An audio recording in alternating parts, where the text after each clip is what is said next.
On a bitter winter morning, an elderly woman walking along a deserted road discovers two Hell's Angels riders frozen beside their wrecked bikes. Instead of fear or judgment, she drags them to her tiny cabin and nurses them back to life. When the town learns what she's done, everyone expects trouble. But her compassion transforms the feared bikers and shocks the entire community. What begins as a rescue becomes a story of humanity, redemption, and unlikely friendship. But what happens when the rest of their motorcycle club comes looking for them? Before we jump back in, tell us where you're tuning in from. And if this story touches you, make sure you're subscribed, because tomorrow I've saved something extra special for you. Eleanor Morrison adjusted her wool scarf against the morning chill, her breath forming small clouds in the crisp mountain air. At 78, she had walked this same route for nearly 3 decades, ever since she and Harold had built their cabin on the ridge overlooking Pine Valley. The hand-carved walking stick in her weathered grip bore the smooth patina of countless journeys, each groove and curve shaped by Harold's patient hands during the long winter, evenings before his arthritis claimed his woodworking days. Hissy stick tapped a steady rhythm against the frozen asphalt as Eleanor made her way down the winding mountain road. 5:30 in the morning meant she had the world to herself, just as she preferred. The silence wrapped around her like an old friend, broken only by the distant call of a hawk circling the valley below, and the soft whisper of wind through the pine boughs. People in town thought she was foolish for maintaining this routine. At her age, they said, she should be sensible, move into the assisted living facility where meals were prepared and help was always available, give up the cabin that required too much maintenance for a woman living alone. Stop these dangerous walks on an isolated road where anything could happen. Eleanor smiled at their concerns. These same people had no idea she had spent 2 years in a field hospital during the Korean War, treating soldiers whose wounds would have sent most civilians into shock. They didn't know about the nights she had worked by lamplight, her hands steady as she sutured torn flesh while artillery shells exploded in the distance. They saw only an elderly widow who should know her limitations. The cabin came into view as she rounded the bend, its log walls golden in the early dawn light. Harold had built it himself, cutting each timber and notching every joint with the precision that had made him the most sought-after carpenter in 3 counties. Even now, 2 years after his passing, Eleanor could see his handiwork in every detail. The way the roofline followed the natural slope of the hill, the placement of windows to catch both morning sun and evening breezes, the wide front porch where they had spent countless evenings watching the seasons change in the valley below. Inside, the kitchen still held traces of Harold's presence. His coffee mug remained in its place beside the sink, too large for Eleanor's hands, but somehow necessary to preserve. The smell of his pipe tobacco had long since faded from his favorite chair, but she could still picture him there, reading his woodworking magazines while she sketched garden plans at the kitchen table. The loneliness was real, though Eleanor rarely acknowledged it. 52 years of marriage had created rhythms and patterns that one person could not maintain alone. She found herself saving interesting news to share with Harold before remembering he was gone. She still cooked portions sized for 2, eating half and putting the rest away for later meals that stretched the conversation a little longer. But the solitude also brought unexpected gifts. Without Harold's gentle presence filling the spaces, Eleanor had rediscovered parts of herself that had lain dormant during the busy years of marriage and homemaking. She read medical journals again, keeping current with advances in trauma care that she would never need to use but found intellectually satisfying. She practiced sutures on old sheets, her muscle memory returning with surprising clarity. The neighbors meant well with their suggestions about assisted living. Mary Henderson from down the mountain called twice a week, always ending the conversation with gentle hints about the nice facility in town where Eleanor could have company and activities. Sheriff Pete Hansen made regular stops, ostensibly to check on her welfare, but really to assess her continued ability to live independently. What none of them understood was that this place held more than memories. It contained the accumulated wisdom of 2 lives lived deliberately and completely. Harold's workshop still smelled of wood shavings and linseed oil. His tools hung in their designated places, waiting for hands that would never return, but somehow still expecting to be needed. Eleanor's medical supplies remained organized in the bathroom cabinet, sterile packages and instruments that most people would consider obsolete, but that represented capabilities they could not imagine. The morning routine continued with practiced efficiency. Coffee brewed in the percolator that had served them for 30 years. Oatmeal cooked on the wood stove that heated the kitchen and provided a connection to simpler times. Local news played softly on the radio, keeping Eleanor connected to the community she served for decades as the unofficial medical advisor for everything from childbirth to broken bones. Today felt different somehow, though Eleanor could not identify why. Perhaps it was the unusual stillness in the air, or the way the light struck the mountains with particular clarity. Something was coming. After 7 decades of living, she had developed an instinct for the subtle signs that preceded significant change. Harold had possessed the same sensitivity, often preparing for weather changes days before they appeared on official forecasts. As Eleanor prepared for her return walk, she took extra care with her preparations. The medical kit she always carried received a thorough check. Fresh batteries for her flashlight, extra bandages and antiseptic wipes, a thermos of hot coffee and energy bars that could sustain someone through unexpected delays. The walking stick felt solid and reassuring as she stepped back onto the road. Whatever was coming, she would meet it with the same quiet confidence that had carried her through war, marriage, motherhood, and widowhood. The mountains had taught her patience. Harold had taught her love. Experience had taught her that the most important moments often arrived without warning, requiring nothing more than the willingness to respond with whatever resources were at hand. The black skid marks carved across the asphalt like violent brushstrokes, leading Eleanor's eyes to the twisted metal and leather sprawled beside the guardrail. 2 motorcycles lay on their sides, chrome catching the weak morning sunlight, fuel slowly seeping into the frozen ground. The acrid smell of gasoline mixed with something else, something that made Eleanor's nurse training kick in immediately. 2 men lay motionless beside the wreckage, their bodies unnaturally still in the positions where physics had deposited them. The larger man wore a leather jacket with elaborate patches across the back. Even from 20 feet away, Eleanor could make out the distinctive skull and wings, emblem of the Hells Angels, surrounded by smaller patches that spoke of hierarchy and brotherhood. His companion, younger and leaner, was dressed similarly, his jacket bearing the same intimidating symbols. Eleanor approached carefully, her walking stick providing balance on the icy pavement. Fear should have been her first response. These were not the kind of men that elderly women encountered safely. Their reputation preceded them through every small town in the region. Stories of bar fights and drug deals, of violence that erupted without warning.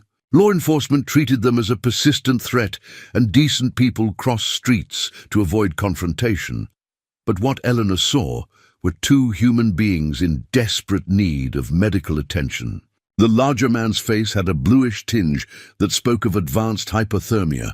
His breathing was shallow and irregular, visible in small puffs that grew weaker with each exhalation.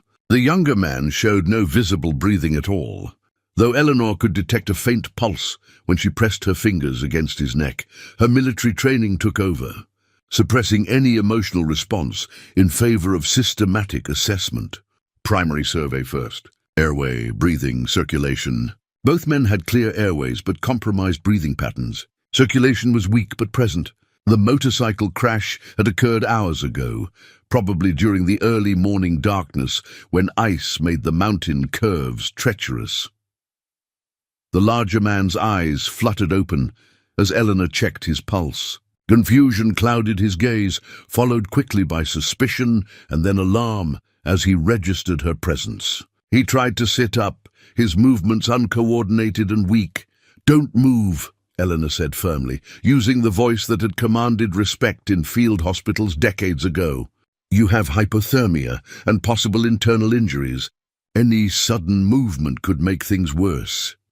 The man's eyes focused on her face, then traveled to her walking stick and winter clothing. He was clearly struggling to understand how an elderly woman had appeared in this isolated location. His lips moved soundlessly, frost forming on his beard as he tried to speak. "My friend," he finally managed, the words barely audible. "Danny, is he—" Eleanor was already moving to check the younger man. His skin felt like ice beneath her gloved hands, and his pulse was dangerously weak. Without immediate intervention, he would not survive. "Another hour in these conditions. Both of you need immediate warming and medical attention," Eleanor said, returning to the larger man's side. "I live nearby. Can you tell me your name?" "Tank," he whispered. "Marcus Tank Williams. That's Danny Stevens. We crashed coming down from Billings. I caught the back wheel." Eleanor nodded, already formulating a plan. Getting both men to her cabin would require improvisation and physical effort that would test her capabilities, but leaving them here meant certain death. The nearest hospital was 40 minutes away even in good weather, and no ambulance could reach this remote location quickly enough. "Tank, I need you to listen carefully," she said, leaning close so he could hear her clearly. "I'm going to get something to transport you both. Don't try to move and don't fall asleep. Keep talking to Danny even if he doesn't respond. Can you do that?" Tank's eyes showed surprise at her calm competence, but he nodded slightly. Eleanor could see the effort this simple movement cost him.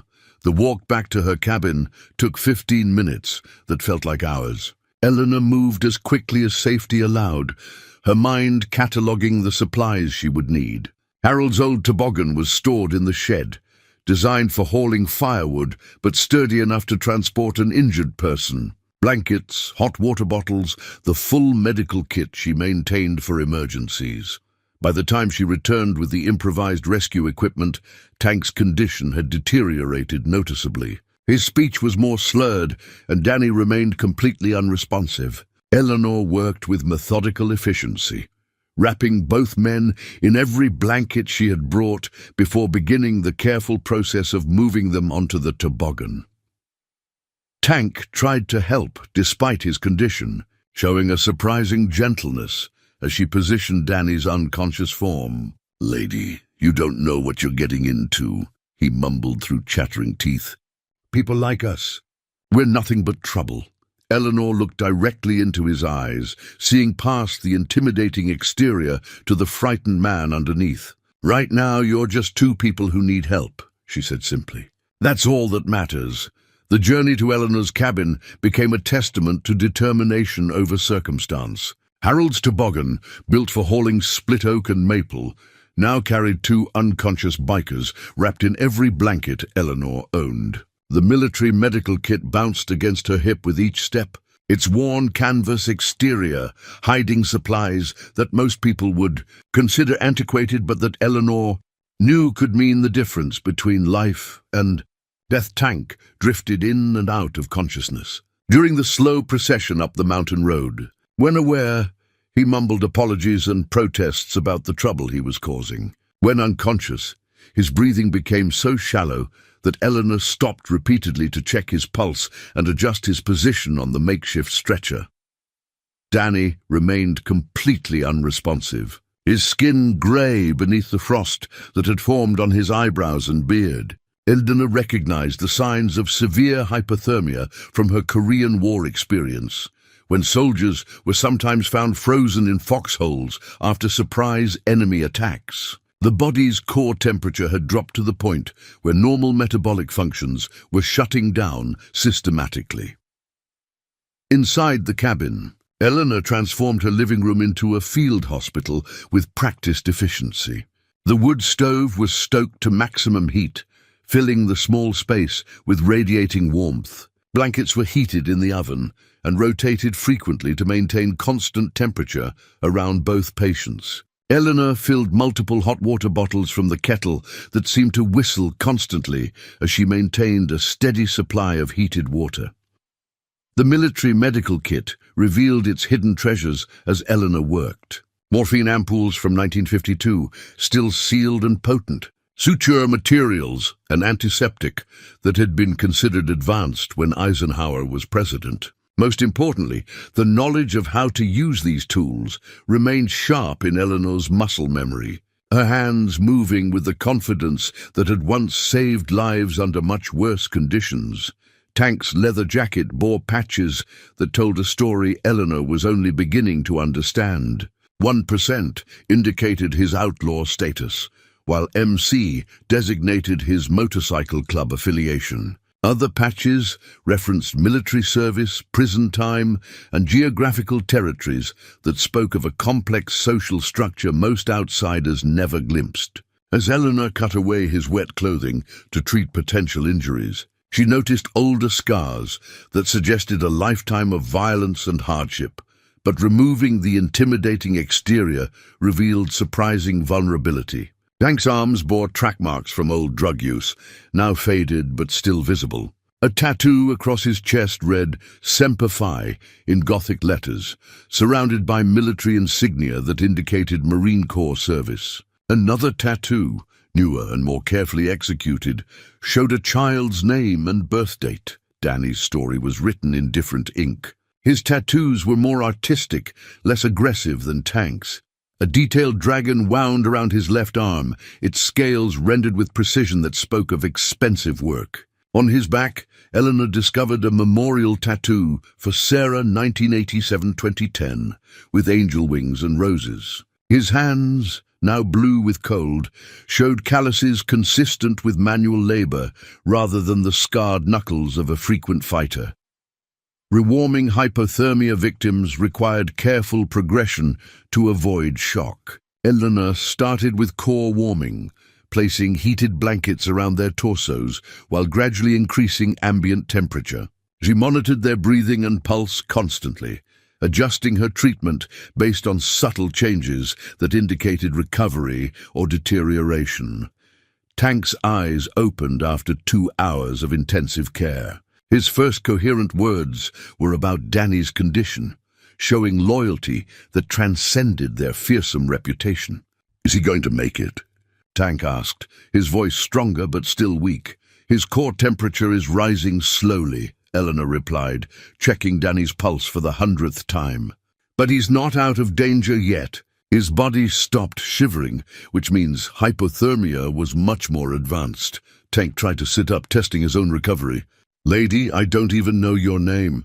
You probably saved our lives, and I don't even know what to call you. Eleanor Morrison," she said, helping him adjust his position against the couch pillows. "And you don't need to thank me. This is what people do for each other."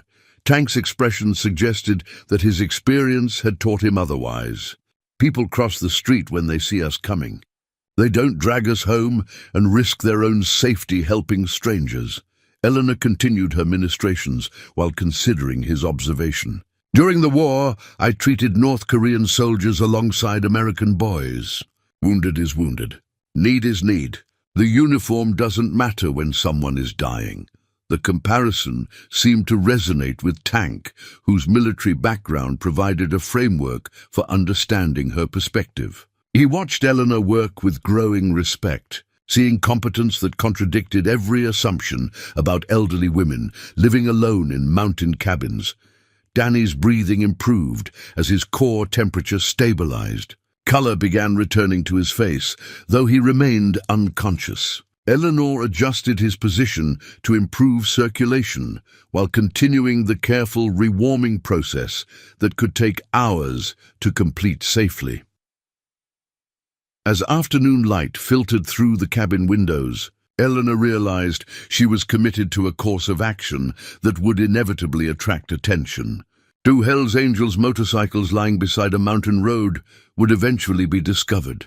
People would ask questions. The peaceful isolation she had maintained since Harold's death was about to be shattered by circumstances beyond her control.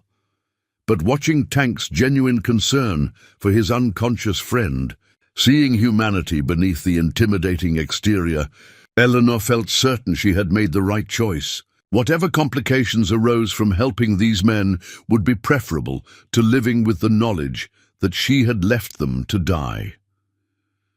Tank's recovery accelerated once his core temperature stabilized. By evening, he was sitting upright on Eleanor's couch, wrapped in Harold's old flannel robe that was several sizes too small, but provided necessary warmth. His eyes, now clear and focused, tracked Eleanor's movements as she prepared a simple meal of soup and bread.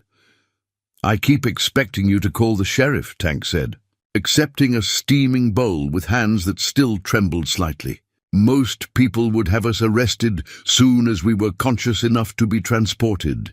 Eleanor settled into Harold's chair with her own bowl, the faded photograph of her and Harold on their wedding day visible on the side table. 53 years together seemed to smile at her from the silver frame, Harold's young face confident and proud beside her own hopeful expression. "What would be the point?" Eleanor asked practically. "You crashed your motorcycles on an icy road. That's misfortune, not criminal behavior." Tank studied her face, clearly puzzled by her matter-of-fact response. "Lady Eleanor, you do know who we are, right? What those patches on our jackets mean? I know you're members of a motorcycle club with a reputation for violence," Eleanor replied. "I also know you've spent the last 6 hours worrying about your friend instead of threatening me or demanding special treatment. Character shows itself in crisis." The simple observation seemed to disarm Tank completely. He ate in thoughtful silence, while glancing frequently at Danny, who remained unconscious, but whose breathing had become steady and normal.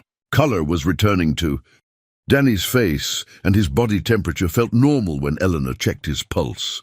"Danny's my road brother," Tank finally explained. "We've ridden together for 8 years, watched each other's backs through some serious situations. The club, it's not what people think. Yeah, we're rough around the edges, and yeah, some members have done things that earned us our reputation. But for guys like me and Danny, it's family. It's belonging somewhere when the rest of the world doesn't want you." Eleanor nodded, recognizing the human need for connection that transcended social boundaries. "Tell me about the military service," she said, having noticed his Marine Corps tattoos during treatment. "How did you get from there to here?" Tank's expression darkened as he touched the Semper Fi tattoo on his chest. 2 tours in Afghanistan.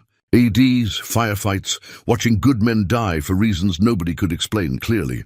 Came home with my head full of noise and my hands that wouldn't stop shaking. VA hospital gave me pills that made everything worse. Lost my job, lost my apartment, lost my girl. Was living under a bridge when Iron Mike found me." "Iron Mike?" Chapter President. "He's the one who pulled me out of that hole, gave me a place to belong again. The club takes care of its own when nobody else will." Eleanor understood the appeal of such brotherhood, having witnessed similar bonds among soldiers during wartime. "And Danny? Foster kid who aged out of the system with nothing but the clothes on his back. Never had a real family until he prospected for the club. Kid's got artistic talent that could have taken him places, but nobody ever encouraged him to develop it." As if summoned by the conversation, Danny's eyes fluttered open.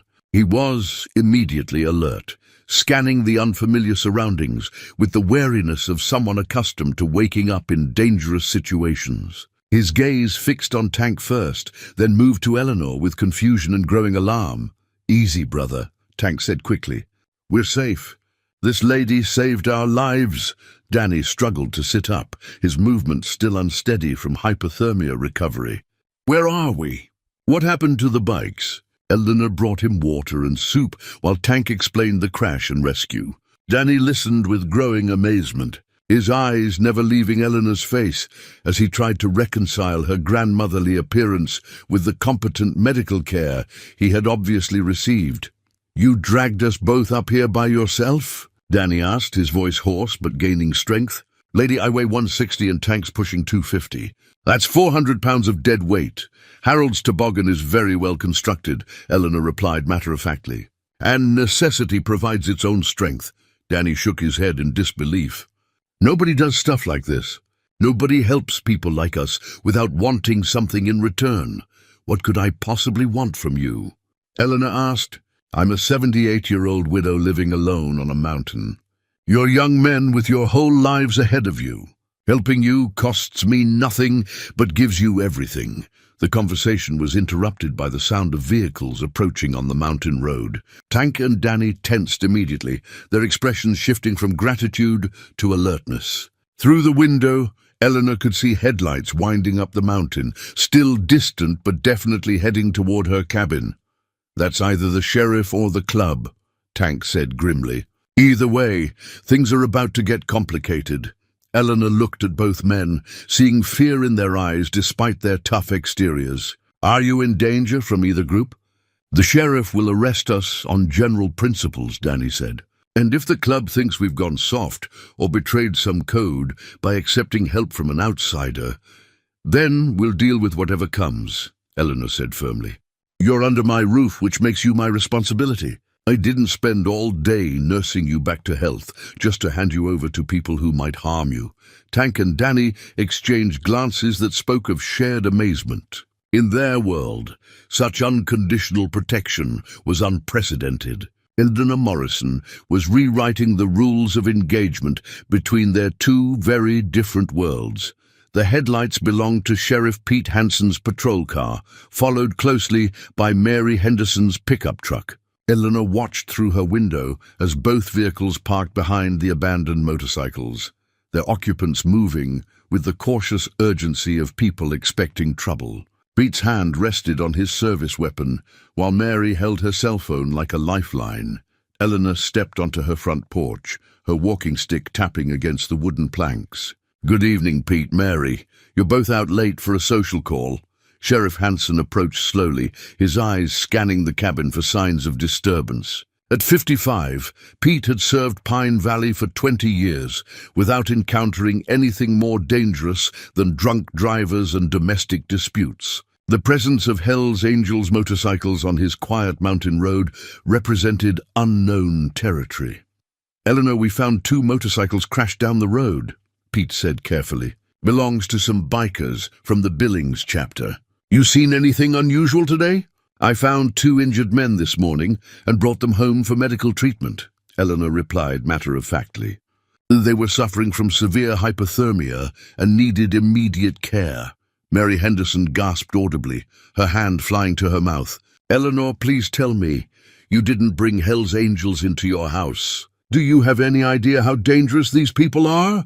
They were unconscious and dying, Eleanor said firmly. I treated them the same way I would treat anyone in medical distress. Pete's expression grew stern.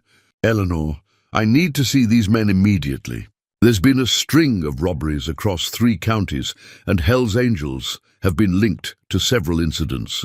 These particular individuals may be wanted for questioning. They've been unconscious most of the day from hypothermia, Eleanor explained. They're certainly not in condition to rob anyone. The conversation was interrupted by the arrival of additional vehicles. Word had spread through Pine Valley's informal communication networks, and concerned neighbors began gathering at the crash site. Eleanor could see flashlights bobbing in the darkness as people examined the motorcycles and speculated about what had happened. Within an hour, the peaceful mountain road resembled a crime scene. More sheriff's deputies arrived from the county seat, followed by a local news crew that had monitored police scanner traffic. The crowd of onlookers grew to include most of Eleanor's neighbors and several town council members who had driven up to assess the situation personally. Inside the cabin, Tank and Danny could hear the commotion building outside. Both men understood that their presence had created a crisis that extended far beyond Eleanor's personal safety. The community was mobilizing in response to a perceived threat, and their host was about to bear the consequences of her compassion. We need to turn ourselves in, Tank said quietly. This is exactly what we were afraid would happen. You're going to get hurt because you helped us. Eleanor considered this suggestion while checking Danny's pulse and temperature one final time. His recovery was complete, though both men remained weak from their ordeal. "Are you wanted for any crimes?" she asked directly. "No outstanding warrants," Danny confirmed. "We were just riding home from a club meeting in Billings. Nothing illegal about that." "Then there's no reason to surrender to people who are responding to fear rather than facts," Eleanor said. "You've done nothing wrong except have a motorcycle accident." The sound of approaching footsteps on the porch ended their discussion. Sheriff Hanson knocked firmly on the front door, his voice carrying the authority of official business.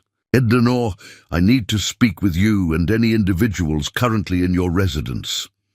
Eleanor opened the door to find Pete accompanied by 2 county deputies and a news reporter holding a microphone. Behind them, she could see the gathered crowd of neighbors and curiosity seekers, their faces illuminated by the harsh glare of television cameras. "Sheriff, these men are my guests and they're recovering from medical treatment," Eleanor said before Pete could speak. "They're not under arrest and they're not suspects in any crime. They had a motorcycle accident and required emergency care." The news reporter immediately began asking questions about Eleanor's decision to help Hell's Angels members, her voice carrying the sensational tone that suggested a predetermined narrative. "Mrs. Morrison, aren't you concerned about harboring dangerous criminals? What message does this send to law-abiding citizens who expect protection from these gang members?" Eleanor's response was measured and clear. "I see 2 young men who were injured and needed help. Their clothing and affiliations don't change their right to medical care and basic human decency."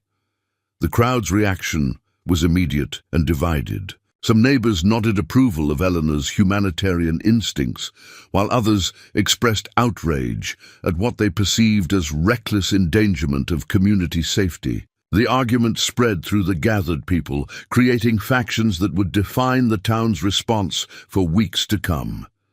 Mary Henderson stepped forward as an unofficial spokesperson for the concerned faction. "Eleanor, we're worried about you. These people have a reputation for violence and criminal activity. What happens when more of them come looking for their friends?" "Then we'll treat them with the same courtesy we show any visitors," Eleanor replied simply.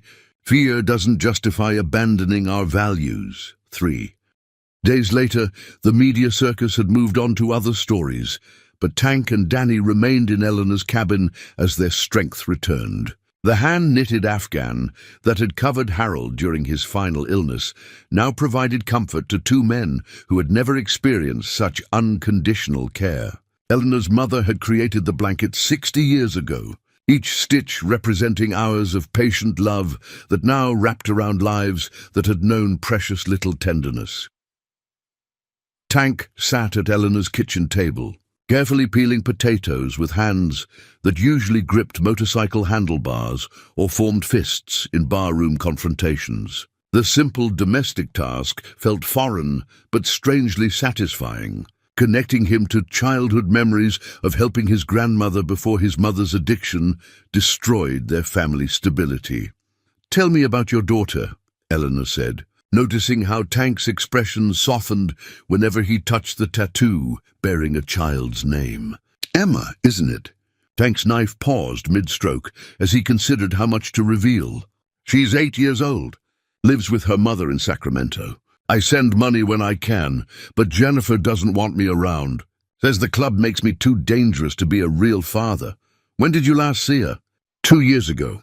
Drove down for her birthday, brought her a bike with training wheels. Jennifer took one look at my colors and told me to leave before the neighbors started talking." Tank's voice carried pain that contradicted his intimidating exterior. Maybe she was right. What kind of father figure rides with a motorcycle club? Eleanor continued preparing vegetables for stew while considering his question. The kind who works honestly to support his child, who thinks about her welfare when making decisions, who wants to be better than his circumstances allow. Fatherhood isn't about appearances. Danny looked up from the sketch pad where he had been drawing Eleanor's cabin in precise detail. His artistic talent was evident in every line, capturing not just the structure, but the sense of peace that emanated from the place. "Tank's a good man who made some hard choices," Danny said quietly. "The club gave him purpose when everything else fell apart. What about you?" Eleanor asked, settling into a chair with a cup of tea. "You mentioned foster care."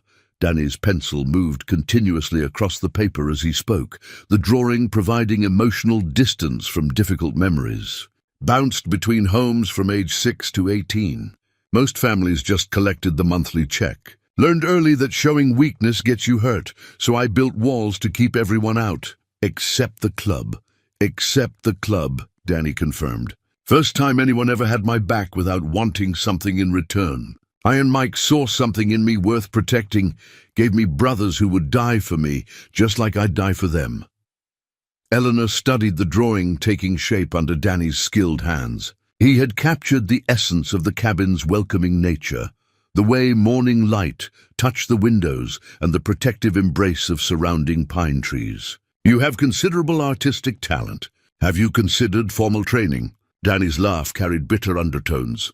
"Foster kids don't get art school, Eleanor. We get survival skills and early independence. I'm lucky the club values my mechanical abilities enough to keep me fed and housed." "Talent doesn't respect circumstances," Eleanor observed. "Harold would have appreciated your eye for detail and proportion." Tank had finished with the potatoes and was now studying the photographs covering Eleanor's refrigerator. Pictures of Harold at various stages of life, grandchildren from her neighbors' families, holiday gatherings that spoke of community connections spanning decades. "You ever have kids of your own?" he asked. "We tried for many years," Eleanor said simply. "It wasn't meant to be. Harold and I channeled our parental instincts into this community instead. We became honorary grandparents to half the children in Pine Valley." The conversation was interrupted by Danny's sudden stillness. He had stopped drawing and was staring out the window with the alertness of someone who recognized danger. "Someone's coming up the road," he said quietly. "Multiple vehicles, moving slow and deliberate." Tank immediately moved to the window, his relaxed demeanor vanishing as survival instincts engaged. "That's club colors," he said grimly. "Iron Mike found us." Eleanor felt tension radiate from both men as the sound of motorcycle engines grew louder. Through the window, she could see a procession of Harley-Davidsons winding up the mountain road, their chrome reflecting afternoon sunlight like armor. The lead rider was larger than the others, his presence commanding even at a distance. "Are you in trouble with your club?" Eleanor asked, noting how Tank and Danny exchanged worried glances. "Depends on how they interpret our situation," Tank explained. "Club rules are strict about accepting help from outsiders. Some members might see our recovery here as a sign of weakness or disloyalty." Danny closed his sketch pad and set it aside, his artistic focus replaced by the wariness that had kept him alive through years of institutional uncertainty. "Iron Mike's not unreasonable, but he's got to consider how this looks to other chapters. We can't appear soft." Eleanor watched the approaching motorcycles with calm interest rather than fear. "Then we'll explain that accepting medical care during a life-threatening emergency shows good judgment, not weakness. Any reasonable person would understand that. These aren't reasonable people by most standards," Tank warned. "They're my family and I'd trust them with my life. But they live by codes that don't make sense to outsiders." The motorcycles came to a stop in Eleanor's driveway, their engines creating a thunderous chorus before falling silent in unison. Eleanor counted 8 riders, all wearing the distinctive patches that marked them as full members of the Hells Angels Motorcycle Club. The man in the lead was indeed imposing, his grey beard and weathered face speaking of decades spent living outside conventional society's boundaries. Iron Mike Kowalski dismounted his motorcycle with the deliberate movements of a man accustomed to being watched and measured. At 62, he carried the scars of 3 decades leading the Pine Ridge chapter, his chrome-plated chain wallet catching sunlight as he surveyed Eleanor's cabin with tactical awareness. The wallet bore engravings from fallen brothers, and represented the weight of responsibility for men who had nowhere else to belong. Eleanor stepped onto her porch without hesitation, her walking stick providing support as she faced 8 of the most feared men in the region. Behind Iron Mike, the other riders remained mounted but alert, their eyes scanning for threats or escape routes with practiced vigilance. These were not men who traveled without considering every angle, every possibility for violence or betrayal. "You the lady who's been taking care of my boys?" Iron Mike asked, his voice carrying the gravelly authority of countless confrontations and negotiations. Despite his intimidating presence, Eleanor detected genuine concern beneath the aggressive posture. "I'm Eleanor Morrison, and yes, I've been providing medical care for Tank and Danny," she replied firmly. "They were suffering from severe hypothermia when I found them." Iron Mike's eyes narrowed as he processed this information, weighing it against whatever intelligence he had gathered during his search. "Medical care. That what we're calling it?" His tone suggested skepticism about Eleanor's motives, as if kindness itself was suspect. Tank appeared in the doorway behind Eleanor, still wearing Harold's oversized flannel robe, but moving with renewed strength. The sight of his club president brought visible tension to his shoulders, though he met Iron Mike's gaze directly. "Mike, she saved our lives. Danny and me would have died out there if she hadn't found us. That what happened, Tank?" Iron Mike's question carried layers of meaning that Eleanor didn't fully understand, but recognized as significant. "You and Danny couldn't handle a little road ice." Danny joined them on the porch, his artistic sensitivity making him acutely aware of the emotional undercurrents flowing between club members. "Weather turned bad fast, Mike. We hit black ice coming around Devil's Curve, bikes went down hard, and we were unconscious for hours in freezing temperatures." Iron Mike studied both men with the calculating assessment of a leader responsible for volatile personalities and dangerous situations. Eleanor could see him evaluating their condition, their demeanor, their loyalty to club protocols that governed every aspect of their lives. "So, you're telling me an old lady dragged 2 full-grown bikers up a mountain and nursed them back to health out of the goodness of her heart?" Iron Mike's tone suggested he found this explanation inadequate. "No demands for payment? No requests for favors? No contact with law enforcement?" "Sheriff came by when the bikes were discovered," Tank admitted. "But Eleanor told them we were her guests recovering from a medical emergency. She protected us from arrest, even though she had no reason to trust us." Eleanor sensed the conversation, reaching a critical point where club dynamics might override gratitude and common sense. "Mr. Kowalski, I assume that's your name. Your members needed emergency medical treatment. I provided it using skills learned during military service in Korea. There were no ulterior motives or hidden agendas." Iron Mike's expression shifted slightly at the mention of military service, his own army background creating unexpected common ground. "Korea, huh? You see combat?" "Field hospital near the 38th parallel. 2 years treating casualties."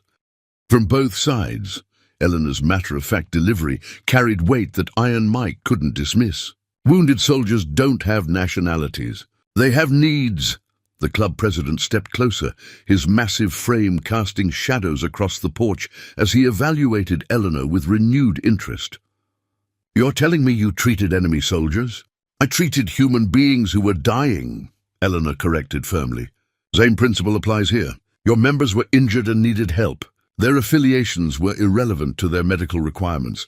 Behind Iron Mike, the other riders remained silent but attentive, recognizing that their president was reassessing the situation based on new information. These men survived by reading subtle cues and understanding when circumstances demanded different responses than their initial assumptions suggested. "Tank, Danny, get your gear," Iron Mike commanded suddenly. "Time to ride home." Eleanor felt both men tense beside her, their reluctance to leave evident despite their obvious loyalty to their club leader. "They're welcome to stay until they're completely recovered," she offered. "Danny still tires easily, and Tank's reflexes may not be ready for motorcycle operation." Iron Mike's laugh carried genuine amusement rather than mockery. Lady, you got brass telling me how to manage my own members.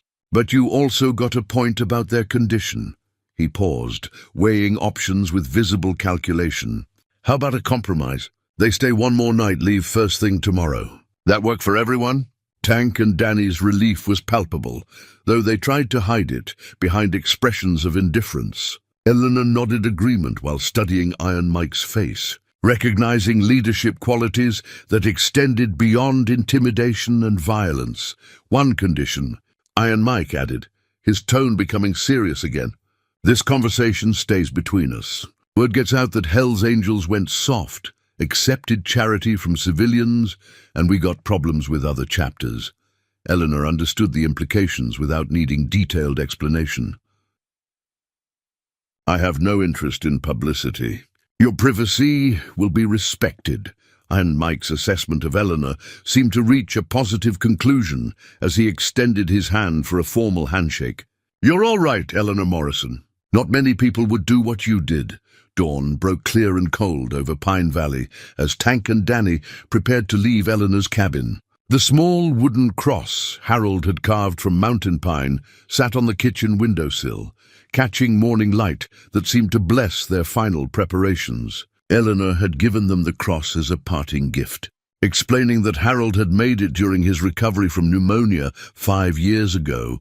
When whittling helped occupy his hands during long days of enforced rest, Tank held the cross carefully, turning it over to examine Harold's precise craftsmanship. Eleanor, I can't take something this personal. It belongs with your husband's other work. Harold made it to be given away, Eleanor replied, wrapping leftover biscuits for their journey. He believed that faith meant nothing if it couldn't be shared. Besides, you both need something to remind you that kindness exists in the world. Danny had completed one final sketch during the night, capturing Eleanor's face in profile as she tended the wood stove. The drawing revealed not just her physical features, but the serenity that came from a life lived according to clear principles. He tore the page from his sketchpad and handed it to Eleanor with awkward ceremony. Nobody ever took care of me like you did, Danny said quietly. I wanted you to have something to remember us by. Eleanor studied the drawing with genuine appreciation, seeing herself through Danny's artistic perception. This is beautiful work. You've captured something I didn't know was visible. The sound of motorcycle engines announced Iron Mike's return with the rest of the chapter. 8 Harleys arranged themselves in Eleanor's driveway like mechanical cavalry, their chrome gleaming in the morning sun. But the atmosphere had changed overnight. The previous day's tension replaced by something approaching respect. Tank and Danny gathered their belongings, moving with reluctance that spoke of genuine affection for their unlikely sanctuary. Both men had experienced transformation during their recovery, rediscovering aspects of themselves that had been buried beneath years of defensive hardness. Eleanor, if you ever need anything at all, you call us, Tank said, embracing her with surprising gentleness. The club takes care of its friends, and your family now, whether you like it or not. Iron Mike approached as the farewells concluded, his expression thoughtful rather than impatient. Mrs. Morrison, I've been thinking about what you said regarding treating people based on their needs rather than their affiliations. Got me wondering if maybe we've been too quick to judge folks ourselves. Eleanor nodded approvingly. People usually live up to the expectations we set for them. Expect the worst, and that's often what you get. Expect dignity and decency, and most people will try to meet that standard.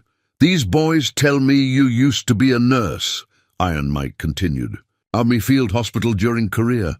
2 years of emergency medicine under difficult conditions, Eleanor confirmed. It teaches you to focus on what matters while ignoring everything that doesn't. Iron Mike's weathered face showed traces of an idea forming. We got members who need medical attention sometimes. Not the kind who feel comfortable walking into regular hospitals, if you understand my meaning. You ever consider doing some consulting work? Eleanor considered this unexpected proposition carefully. I'm not licensed to practice medicine anymore, Mike. My training is decades old.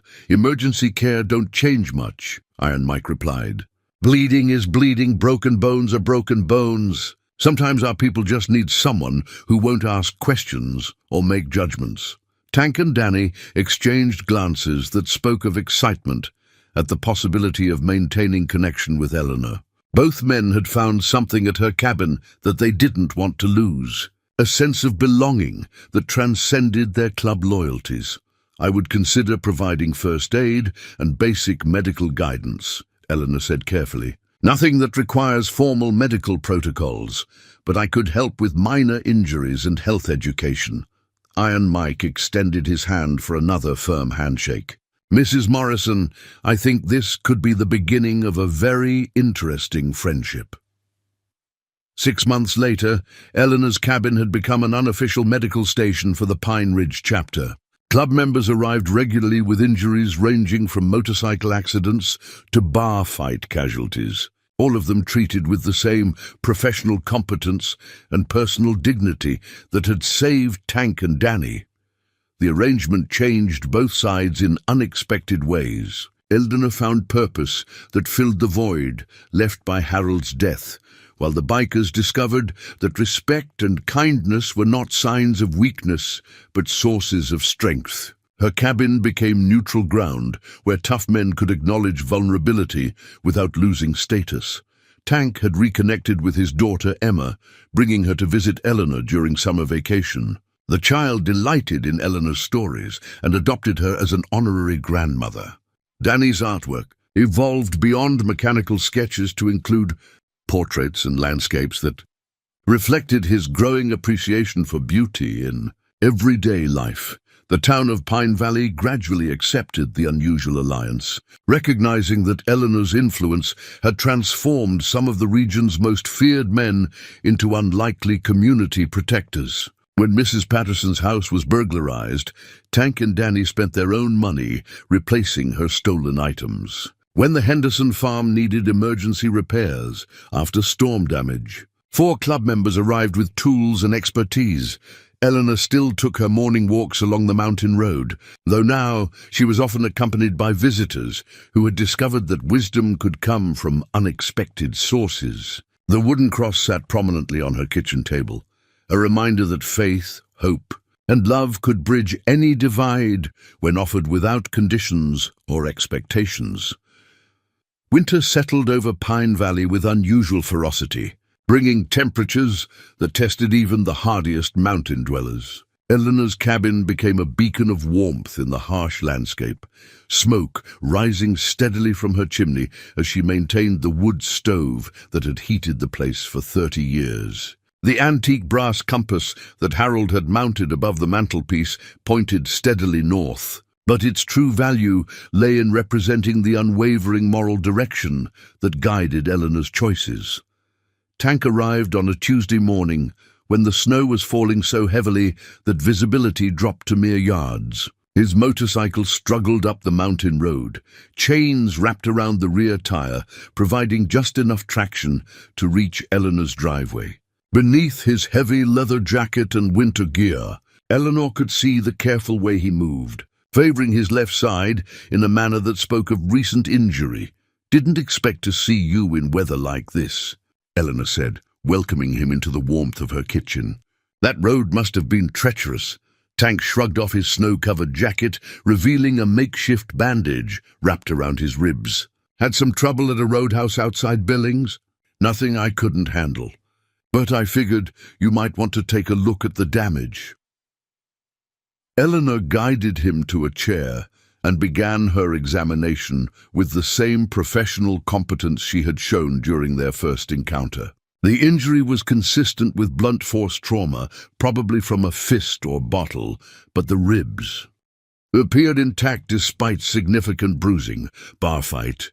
she asked while cleaning the wound with antiseptic. "3 guys thought they could teach a biker some manners," Tank replied with a wry smile. "They learned otherwise, but not before one of them got lucky with a beer bottle."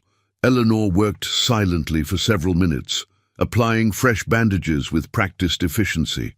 During the months since their first meeting, she had treated dozens of similar injuries among the Hells Angels members. Each case taught her more about their world, the casual violence that punctuated their lives like weather patterns that could be predicted but not avoided. "Emma's coming for Christmas," Tank said suddenly, his voice carrying a mixture of excitement and anxiety. Jennifer finally agreed to let her spend a week with me. First time in 3 years. Eleanor looked up from her work, recognizing the significance of this development. That's wonderful news. How are you preparing for the visit? That's the problem. I don't know how to be a father to an 8-year-old girl. The clubhouse isn't exactly child-friendly, and my apartment above the garage has all the charm of a prison cell. Eleanor considered this challenge while finishing the bandage work. Children need consistency, attention, and the sense that they're valued. The setting matters less than the relationship you build with her. Easy for you to say. You and Harold would have made great parents. Me? I'm a 45-year-old biker with a criminal record and anger management issues. You're also a man who sends money every month to support his daughter, who thinks about her welfare when making decisions, and who's been sober for 2 years because you want to be a better father, Eleanor pointed out. Those qualities matter more than your living situation.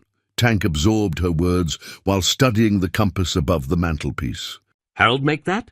No, it belonged to his father, who was a surveyor. Harold always said it reminded him to stay oriented, no matter how confusing the terrain became.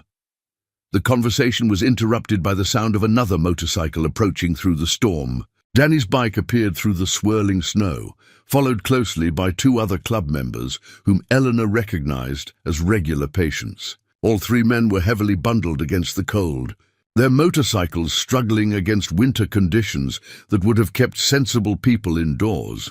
Looks like you're about to have a full house, Tank observed as the riders parked their bikes and began trudging toward the cabin. Eleanor moved to prepare additional coffee and gather medical supplies. Over the months, her cabin had evolved into an unofficial clubhouse where Hell's Angels members felt safe enough to show vulnerability. They came for medical treatment, but they stayed for something harder to quantify, the acceptance and dignity that Eleanor offered without conditions. Danny was the first through the door, stamping snow from his boots while pulling off his helmet. Eleanor, we got a problem. Razor took a spill on the ice about 5 miles down the mountain. He's conscious but hurting bad, and we can't get him back on his bike. Eleanor was already reaching for her heavy coat and medical bag. How bad are his injuries? Possible broken arm, definitely road rash, maybe a concussion. The third rider, known as Wheels, reported. He's tough, but he needs real medical attention. Eleanor checked her supplies methodically. Tank, can you handle the wood stove while I'm gone? Danny, get some blankets from the bedroom closet. We'll need to keep him warm during transport. The rescue operation took 2 hours in blinding snow, with Eleanor riding behind Danny on his motorcycle while Tank and Wheels brought the truck from town. They found Razor conscious but shaken, his left arm bent at an unnatural angle and his face scraped raw from sliding across frozen asphalt. Eleanor's field assessment confirmed a clean break in the radius bone, along with extensive abrasions that would require careful cleaning to prevent infection. Working in the back of the truck with improvised lighting, she stabilized the fracture and dressed the wounds with the same calm efficiency she had brought to much worse injuries decades ago. By evening, Razor was resting comfortably in Eleanor's spare bedroom, his arm properly splinted and his pain managed with careful doses of medication. The other club members had returned to town, but Tank remained to help with patient care and to continue their conversation about his impending visit from Emma. Christmas Eve arrived with unexpected warmth, a brief respite from the harsh winter that had gripped Pine Valley for weeks. Eleanor's kitchen table bore the worn surface marks of 50 years of holiday preparations, its scarred wood surface telling stories of countless family gatherings and celebrations. Today, it would witness something unprecedented. 8-year-old Emma Williams meeting her father's unlikely guardian angel. Tank paced nervously through Eleanor's living room, straightening cushions that didn't need adjustment and checking his watch every few minutes. Jennifer's car was due any moment, bringing Emma for the Christmas visit that had been 2 years in the making. The significance of this reunion weighed heavily on Tank's shoulders. representing his last real chance to build a meaningful relationship with his daughter. "She might not remember much about me," Tank confided to Eleanor as she arranged fresh flowers in Harold's old mason jar. 3 years is a long time in a kid's life. I was basically a stranger who showed up occasionally with presents and awkward conversation." Eleanor paused in her flower arranging to study Tank's face. Beneath the nervous energy, she could see genuine love and fierce determination to do better this time.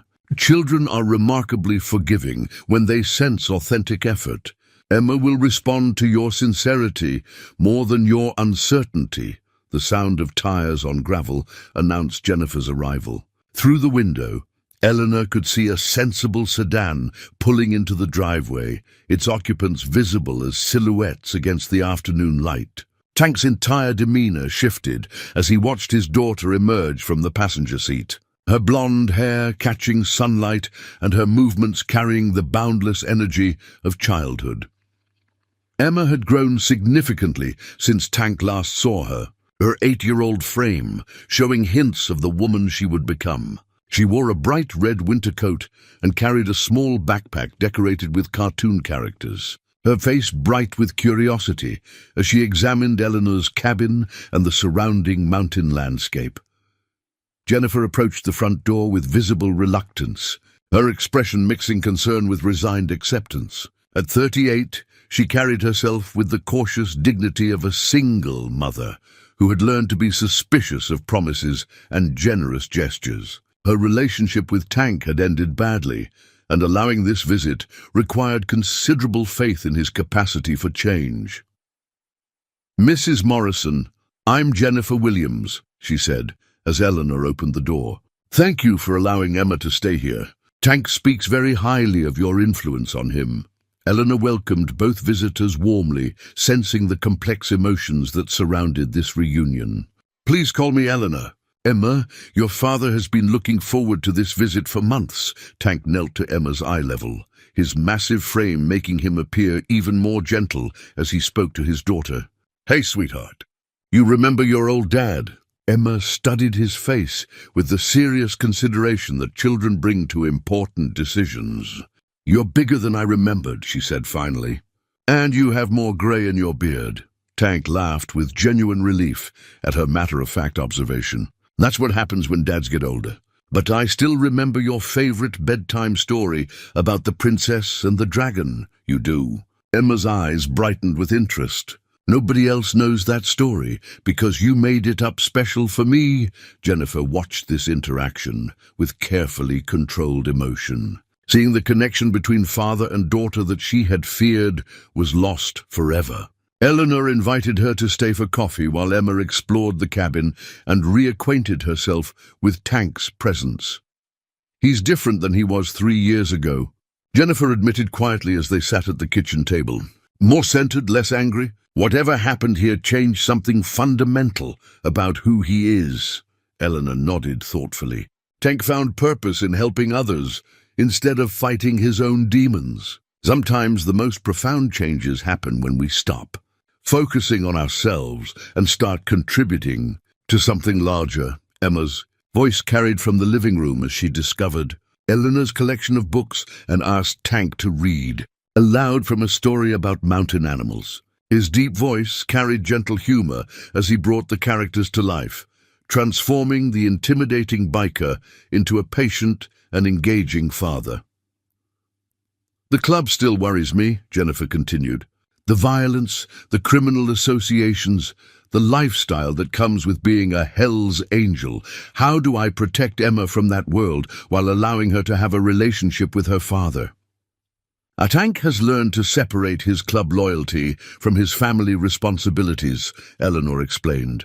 "He would never expose Emma to anything dangerous or inappropriate. The man who reads bedtime stories is the same person who rides with the Hell's Angels. But he's learned to honor both parts of his identity." Jennifer's departure later that afternoon carried less anxiety than her arrival had shown. She kissed Emma goodbye and extracted promises about regular phone calls, but her trust in Tank's transformation was evident in her willingness to leave their daughter for an entire week. That evening, Eleanor, Tank, and Emma established routines that would define their Christmas together. Emma helped prepare dinner with the enthusiasm of a child delighted by new experiences. Tank demonstrated patience that surprised even himself as he answered endless questions about everything from motorcycle engines to mountain wildlife. "Eleanor, is my dad a good man?" Emma asked during dinner, her 8-year-old directness cutting straight to essential questions. Eleanor considered her response carefully, aware that her words would shape Emma's understanding of her father for years to come. "Your father is a man who made some mistakes, but learned from them. He loves you very much and works hard to be worthy of that love." Emma nodded solemnly, processing this information with childhood wisdom that often surpassed adult understanding. "Then I think Christmas is going to be really good this year." The Pine Valley Community Center had never hosted such an unusual gathering. Eleanor's worn leather Bible, carried through career and 5 decades of Sunday services, sat prominently on the registration table as townspeople arrived for the monthly community meeting. Tonight's agenda included a discussion that had been brewing since Eleanor first brought 2 Hells Angels into her home 6 months ago. Mayor Patricia Hoffman called the meeting to order with visible nervousness, her eyes scanning the packed room that contained an unprecedented mix of long-time residents and leather-clad motorcycle club members. Tank sat in the front row beside Eleanor, his massive frame somehow appearing respectful and attentive rather than intimidating. Danny occupied a seat near the back, his sketchpad open as he captured the historic moment with careful artistic detail. "We're here tonight to address concerns about the ongoing relationship between certain community members and the Hells Angels Motorcycle Club," Mayor Hoffman announced, consulting notes with shaking hands. "Several residents have requested a formal discussion about public safety and community standards." Mary Henderson rose from her seat in the 3rd row, her face flushed with righteous indignation. "Patricia, we need to address the elephant in the room. These people have a documented history of violence and criminal activity. Eleanor Morrison may mean well, but she's put our entire community at risk by harboring dangerous individuals." A murmur of agreement rippled through one section of the audience, while other residents remained conspicuously silent. Eleanor felt Tank tense beside her, his jaw clenching as he absorbed criticism that questioned both his character and her judgment. Sheriff Pete Hansen stood to address the assembly, his uniform lending official weight to his words. "I want to share some facts that might inform this discussion. Since Mrs. Morrison began providing medical assistance to Hells Angels members, we've seen a measurable decrease in disturbance calls and property crime reports. These gentlemen have actually become an unofficial neighborhood watch for the mountain area." This unexpected testimony created visible surprise among residents who had assumed law enforcement would oppose Eleanor's activities. Pete continued with growing confidence, citing specific incidents where club members had assisted with emergency situations and crime prevention. 2 weeks ago, Tank Williams and Danny Stevens discovered a break-in at the Henderson property while riding past on routine patrol. They detained the suspects until I could arrive, preventing significant theft and property damage. The perpetrators were part of a crime ring that had been targeting rural homes for months. Mary Henderson's expression shifted from indignation to confusion as she processed this information about her own property. She had never been informed that Hells Angels members were responsible for preventing her victimization. Danny stood quietly in the back of the room, his artistic sensitivity making him acutely aware of the emotional currents flowing through the assembly. "May I say something?" he asked, his voice carrying clearly despite his nervous demeanor. Mayor Hoffman nodded permission, though her expression suggested uncertainty about allowing a Hells Angels member to address the town meeting. 6 months ago, I was dying in a snowbank beside a wrecked motorcycle, Danny began, his words measured and sincere. Eleanor Morrison saved my life without knowing anything about me except that I needed help. Since then, she's treated dozens of club members with the same compassion and professionalism, never asking for payment or recognition." He paused, gathering courage to continue with more personal revelations. "I grew up in foster care, bouncing between homes where nobody cared about my welfare or potential. Eleanor is the first person who ever encouraged my artistic abilities or suggested I could be more than my circumstances. She changed my life not through preaching or judgment, but through consistent kindness." The room had grown completely silent as Danny spoke, his vulnerability creating an unexpected connection with people who had previously seen only his threatening exterior. Eleanor rose from her seat, feeling compelled to address misconceptions that were dividing her community. "I've lived in Pine Valley for 30 years, she said, her voice carrying the authority of someone who had earned respect through service. "During that time, I provided medical care to anyone who needed it, regardless of their background or circumstances. The Hells Angels members are no different from any other patients except in their gratitude and loyalty." She gestured toward Tank, who sat uncomfortably but proudly beside her. "Tank has become like a son to me.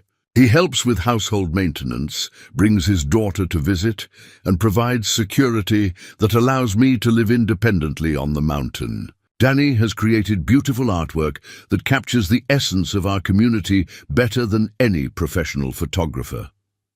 Dr. Sarah Chen, the town's only physician, stood to support Eleanor's position. "Mrs. Morrison's emergency medical care has prevented several situations that would have required expensive helicopter evacuations to regional trauma centers. Her intervention saved the county thousands of dollars while providing humanitarian assistance to people who might otherwise avoid medical treatment entirely." The meeting continued for another hour, with residents gradually shifting from suspicion to grudging acceptance as more positive examples emerged. Tank's assistance with storm damage cleanup, Danny's volunteer work at the elementary school art program, and the club's informal security presence had created benefits that many people had noticed but never connected to. Eleanor's compassionate intervention, Mayor Hoffman called for a formal resolution recognizing Eleanor's community service and establishing guidelines for continued cooperation between law enforcement and the Hells Angels members, who had become unofficial community protectors. The vote was unanimous, though some residents clearly voted more from peer pressure than genuine conviction. As the meeting concluded, Tank approached Mary Henderson with unexpected humility. "Mrs. Henderson, I know our presence makes you uncomfortable," he said quietly. "But I want you to know that Eleanor has taught us to respect this community and protect the people who live here. We're not your enemies unless you make us so." Mary studied his face, seeing sincerity that challenged her preconceptions about dangerous bikers and community safety. "I suppose actions speak louder than appearances," she admitted reluctantly. "Thank you for protecting my property." As the community center emptied, Eleanor felt a profound sense of satisfaction at the evening's outcome. Her leather Bible had witnessed the beginning of unprecedented cooperation between groups that had previously viewed each other with mutual suspicion and fear. Spring arrived early in Pine Valley, bringing with it opportunities that nobody could have anticipated 6 months earlier. Eleanor's kitchen window framed a view of Danny Stevens teaching art to a group of elementary school children, his massive frame hunched over tiny desks as he guided small hands through basic drawing techniques. The ceramic mug he held, decorated with Emma's handprints from her Christmas visit, had become his favorite vessel for the endless cups of coffee that fueled his newfound passion for education. Principal Janet Morrison had approached Eleanor in February with an unusual request. The elementary school's art program had lost its funding, leaving 30 children without creative instruction during the crucial developmental years, when artistic expression helped build confidence and communication skills. When Eleanor mentioned Danny's artistic abilities, The principal's desperation overcame her initial reservations about inviting a Hells Angels member into her school. "He's different from what I expected," Principal Morrison confided to Eleanor as they watched Danny demonstrate shading techniques to a group of third graders. The children respond to his patience and genuine enthusiasm.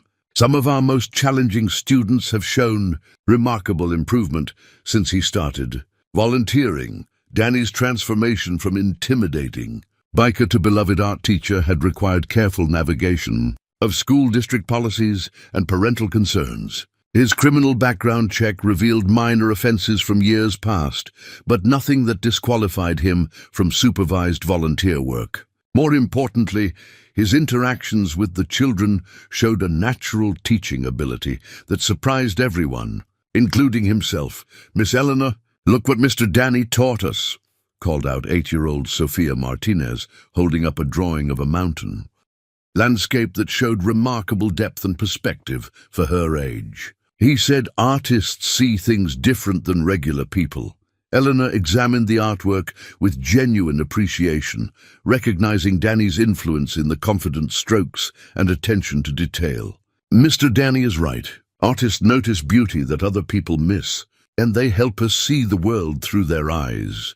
Danny's weekly art sessions had evolved into something approaching magic for children who had never been encouraged to express themselves creatively. He brought supplies purchased with his own money, staying after sessions to clean up and prepare materials for the following week. His motorcycle became a source of fascination for the children, who peppered him with questions about engines and adventure while learning color theory and composition. "Before Eleanor found me, I thought my art was just a hobby," Danny explained to Principal Morrison during a break between classes. "Something to pass time when I wasn't working on bikes or riding with the club." She helped me understand that creativity is a gift that should be shared, not hidden. The success of Danny's volunteer work had attracted attention from the County Arts Council, which was struggling to maintain programs in rural schools with limited budgets. They approached him about expanding his efforts to other elementary schools in the region, offering modest compensation that would allow him to reduce his hours at the motorcycle repair shop. Eleanor had encouraged this development, recognizing that Danny's artistic abilities, combined with his natural teaching skills, could provide him with a career path that offered both personal satisfaction and community respect. The transition from outlaw biker to elementary art teacher represented the kind of transformation that happened rarely but changed everything when it occurred. "The kids don't see my patches or hear the stories about bar fights," Danny told Eleanor as they watched his students pack up their art supplies. "They just see someone who believes in their potential and wants to help them discover what they can create." Tank had initially been skeptical of Danny's involvement with the school system, worried that association with children would make him vulnerable to criticism from other Hells Angels chapters. But even Iron Mike had come around after seeing the positive publicity that Danny's volunteer work generated for the club. Hard to argue with results, Iron Mike admitted during one of his visits to Eleanor's cabin. "Danny's work with those kids shows people that we're more than just troublemakers and criminals. Changes the whole narrative about what Hells Angels represent." The transformation went deeper than public relations, however. Danny's confidence had grown along with his teaching skills, his artistic vision expanding beyond mechanical subjects to include portraits, landscapes, and abstract pieces that reflected his evolving understanding of beauty and meaning. Eleanor's encouragement had unleashed creativity that had been suppressed by years of survival-focused living. "I want to apply for the Community College Art Program," Danny announced one afternoon as he helped Eleanor tend her garden. "Maybe get some formal training to go with the natural ability. Principal Morrison thinks I could eventually qualify for a full-time teaching position." Eleanor felt profound satisfaction at this news, seeing in Danny's academic aspirations the fulfillment of potential that had been dormant for decades. Education is never wasted, especially when it serves others. Harold always said that the best way to honor a gift is to develop it fully and share it generously. The ceramic mug caught afternoon sunlight as Danny considered his future, Emma's handprints serving as a reminder that even small gestures of love could have lasting impact. From dying in a snowbank to teaching children about color and light, his journey represented the kind of redemption that Eleanor had always believed was possible when people were given genuine opportunities to grow. None of this would have happened if you hadn't dragged us out of that ditch, Danny said quietly. You saw something in us that we couldn't see in ourselves. Eleanor smiled as she watched a butterfly land on her prize roses, its delicate beauty enhanced by the contrast with the rugged mountain landscape that surrounded them. I saw two young men who needed help. Everything else was already there, waiting for the right circumstances to emerge. Iron Mike's vintage Zippo lighter clicked rhythmically as he sat on Eleanor's front porch, the familiar sound providing comfort during a conversation that was reshaping his understanding of leadership and loyalty. The lighter bore engravings from fallen club members and represented 30 years of brotherhood, forged through shared danger and mutual protection. Tonight, however, it illuminated questions about whether traditional Hells Angels values could evolve without losing their essential meaning. Never. Thought I'd be asking an elderly lady for advice about running a motorcycle club, Mike admitted, his gravelly voice carrying unusual vulnerability. But what you've done with Tank and Danny has me rethinking everything I thought I knew about. Strength and respect. Eleanor poured fresh coffee into heavy mugs that had served countless conversations on this same porch. The evening air carried the scent of pine and wood smoke, creating an atmosphere of peace that seemed to encourage honest reflection. What specifically troubles you, Mike? Iron Mike studied the valley below, where lights from scattered homes created a constellation of human warmth against the darkening landscape. For 30 years, I've led through intimidation and the threat of violence, kept order by making sure everyone feared the consequences of crossing me or the club.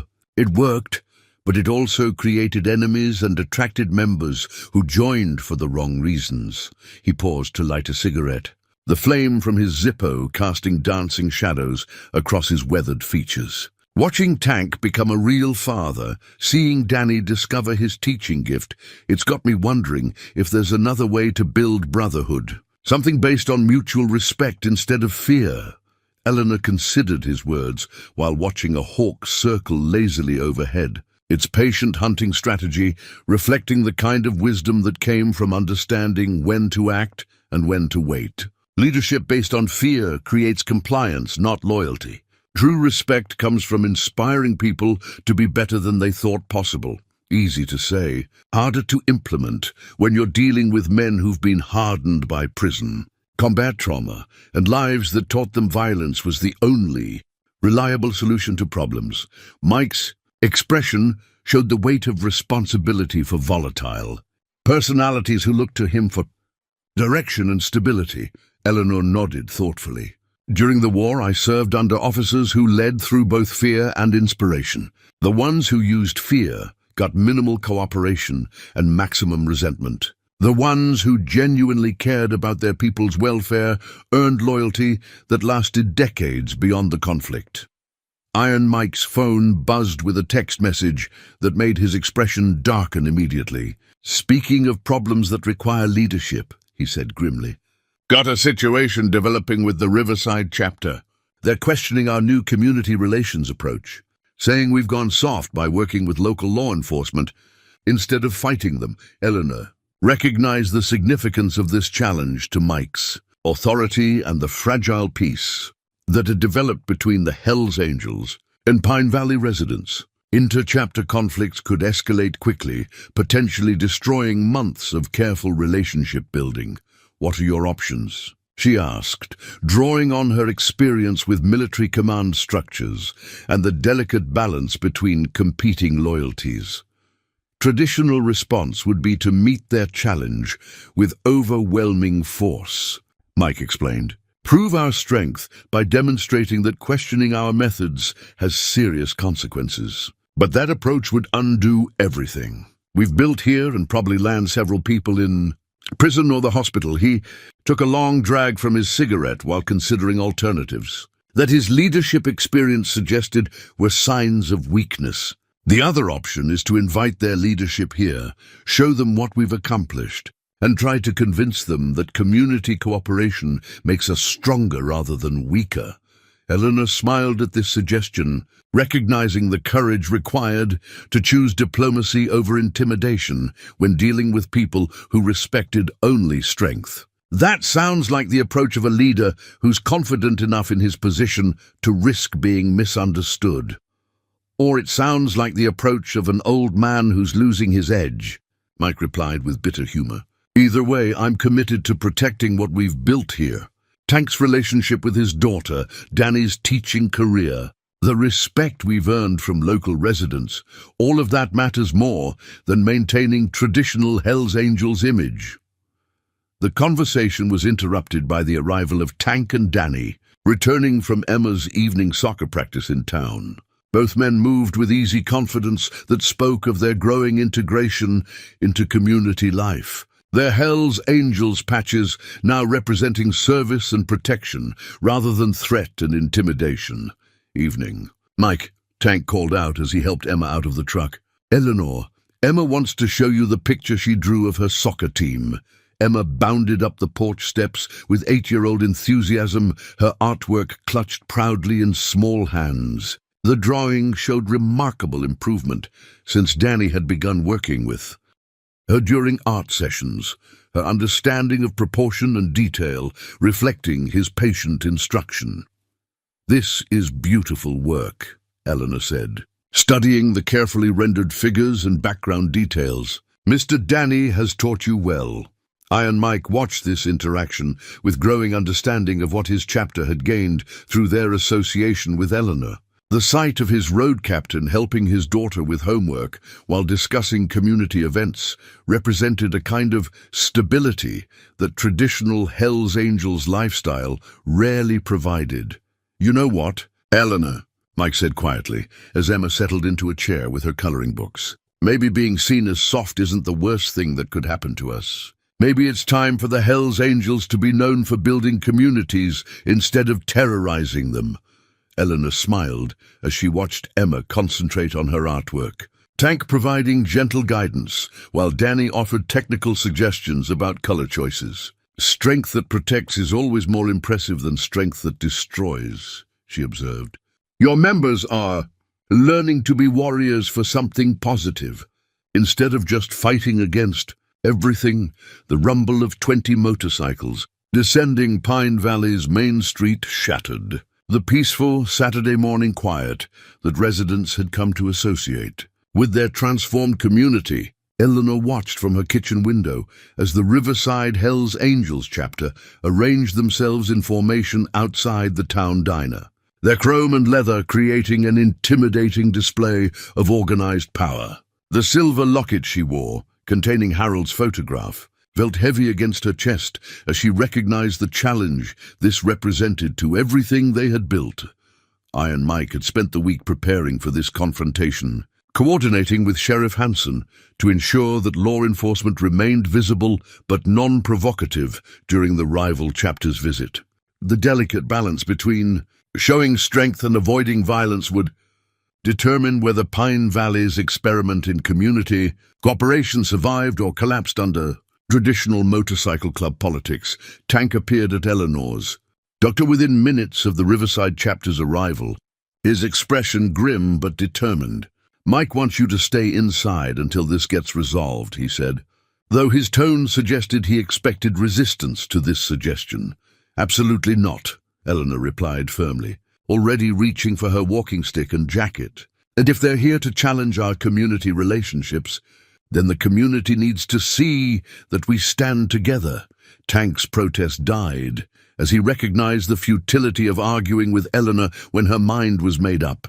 Instead, he positioned himself as her escort, his massive presence providing both protection and a visible symbol of the Pine Ridge chapter's commitment to their elderly ally.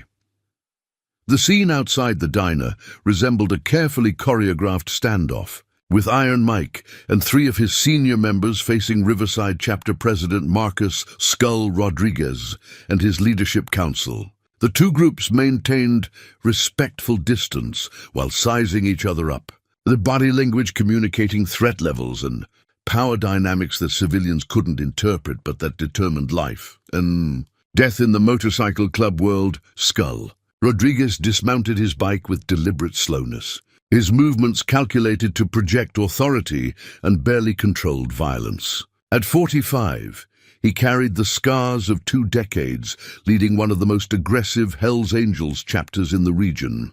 His reputation built on swift retaliation against anyone who challenged club traditions or territorial boundaries. "Iron Mike," Skull called out, his voice carrying clearly across the parking lot. "Heard some interesting stories about your boys playing house with civilians. Thought we'd come see this famous community cooperation for ourselves." Eleanor felt tension radiate from Tank as he recognized the insult embedded in Skull's casual dismissal of their achievements. Around them, Pine Valley residents began gathering at a safe distance, their faces showing mixtures of curiosity and concern as they witnessed a confrontation that could determine their community's future. Iron Mike stepped forward to meet the challenge, his own authority evident in the way his members positioned themselves to support whatever action he chose to take. "Skull, welcome to Pine Valley. Always happy to show fellow Hells Angels what real leadership accomplishes." The verbal sparring continued for several minutes, each leader probing for weakness while maintaining the formal courtesy that prevented immediate violence. Eleanor studied Skull's face, recognizing intelligence beneath the intimidating exterior and calculating whether appeal to reason might succeed where traditional power displays would fail. Danny emerged from the elementary school across the street, leading a group of children who had been participating in his Saturday art program. The sight of 30 young students carrying colorful artwork created an unexpected backdrop to the tense confrontation, their innocent chatter providing stark contrast to the possibility of violence. "Mr. Danny," called out Sofia Martinez, running toward the group of bikers with the fearless enthusiasm of childhood. "Look what I painted today." The entire standoff paused as Sofia approached Danny with her artwork, oblivious to the dangerous undercurrents flowing between the rival chapters. Her painting showed the town of Pine Valley, surrounded by mountains, with tiny figures representing community members engaged in various activities.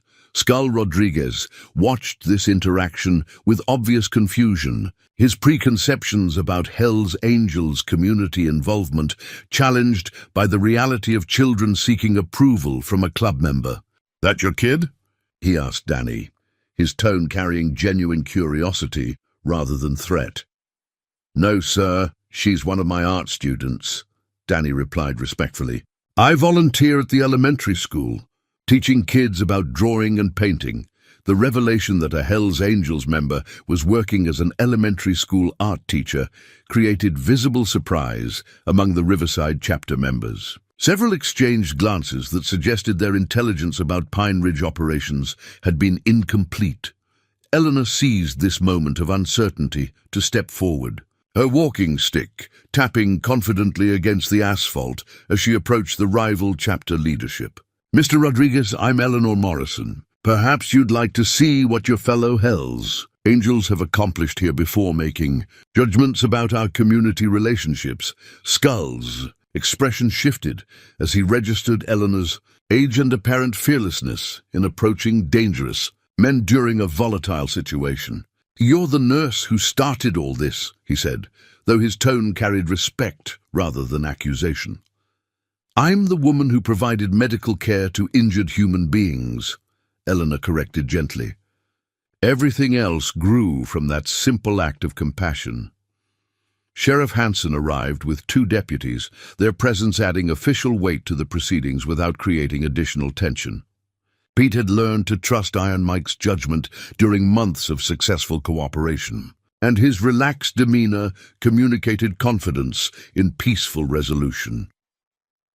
"Gentlemen," Pete addressed both chapter presidents formally, "as long as everyone remains respectful of local laws and community standards, you're welcome to conduct your business in Pine Valley.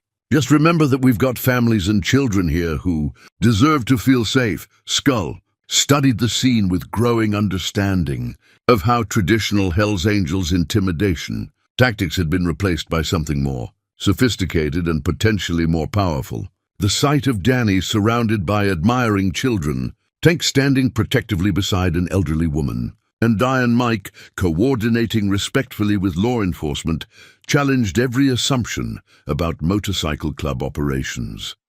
Eleanor's dining room had never hosted such an unlikely peace summit. The mahogany table that Harold had crafted from a single fallen oak now bore coffee cups and ashtrays as two Hells Angels chapter presidents negotiated the future of their relationship.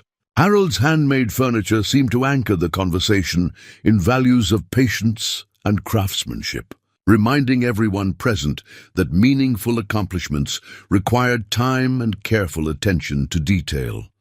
Skull Rodriguez sat across from Iron Mike, his weathered hands wrapped around a coffee mug that looked fragile in his massive grip.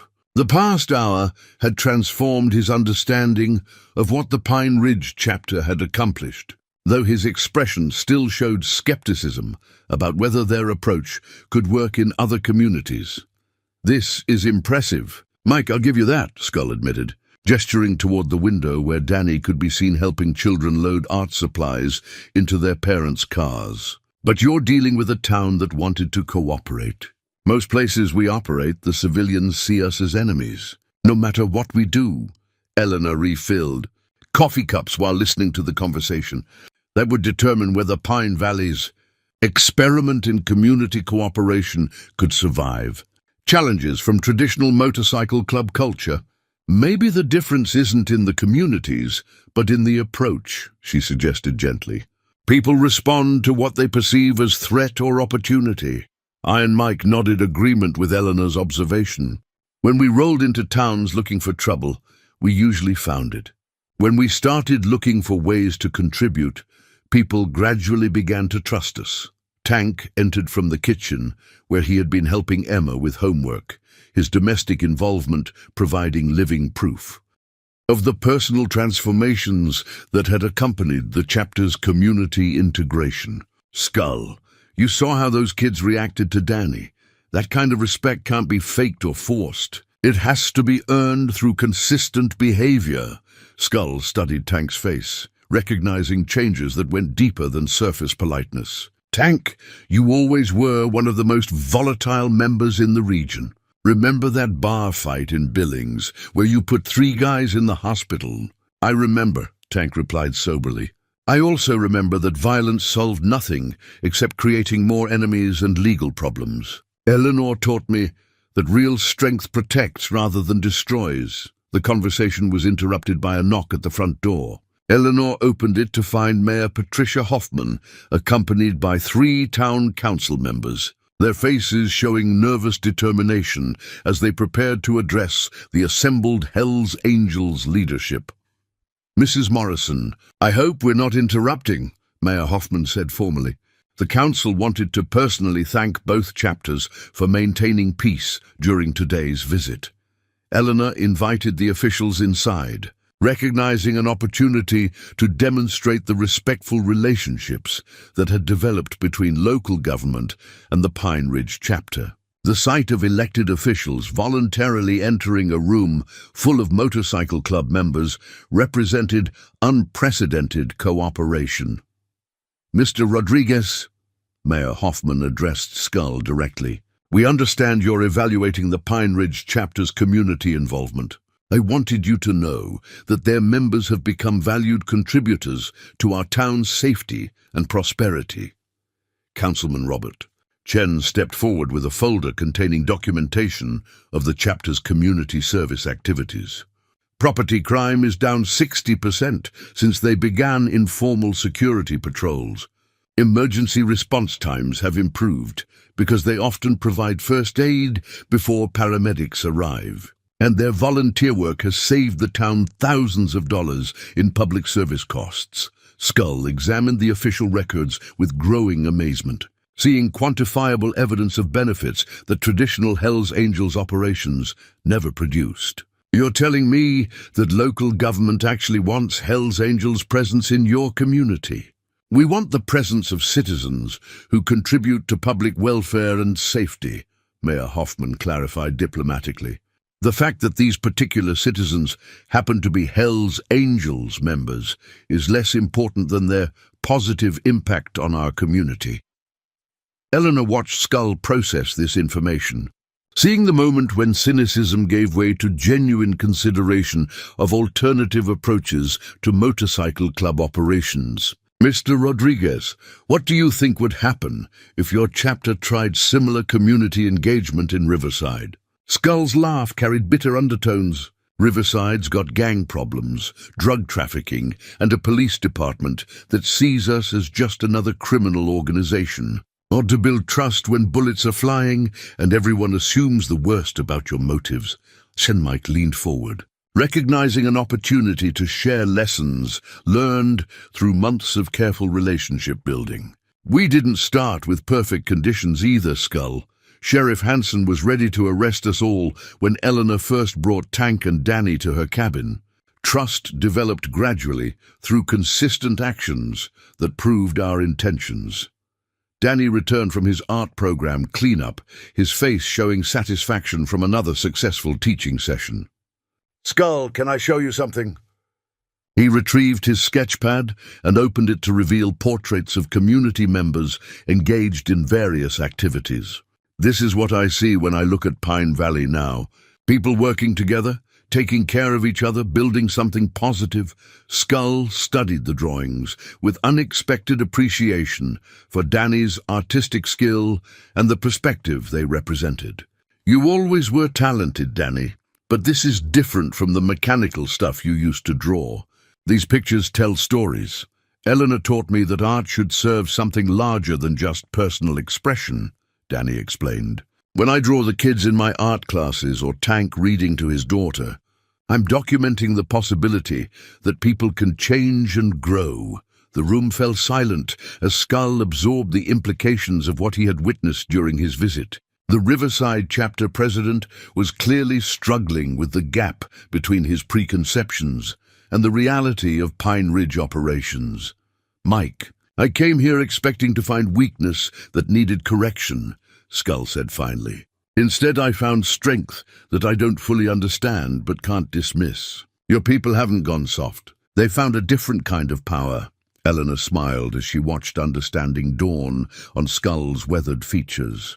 Power that builds rather than destroys tends to multiply over time. Violence consumes itself, but service creates lasting value. Skull nodded slowly, his expression showing the beginning of a fundamental shift in thinking about motorcycle club purpose and identity. Maybe it's time for Hells Angels to remember that brotherhood was supposed to mean protecting something, not just fighting everyone. 6 months after the Riverside chapter's visit, Eleanor's cabin hosted an unprecedented gathering that would have seemed impossible just 2 years earlier. The polished mahogany gavel that Harold had crafted for the Pine Valley Town Council now rested on her kitchen table, serving as a ceremonial symbol for the first inter-chapter Hells Angels Community Service Coordination Meeting. Representatives from 4 different chapters sat around the table that had once known only family dinners and quiet conversations. Skull Rodriguez had become an unexpected advocate for community engagement, his Riverside chapter now partnering with local businesses to provide security services and emergency assistance throughout their territory. The transformation had not been without challenges, but the measurable improvements in both chapter, finances and community relations had attracted attention. From Hells Angels leadership across the region, the Missoula chapter wants to implement a similar program, reported Jake Diesel Morrison, road captain for the Montana Hells Angels. They've been watching our results for 6 months, and their president thinks community cooperation might solve some of their ongoing conflicts with local law enforcement. Eleanor served coffee and homemade pie while listening to conversations.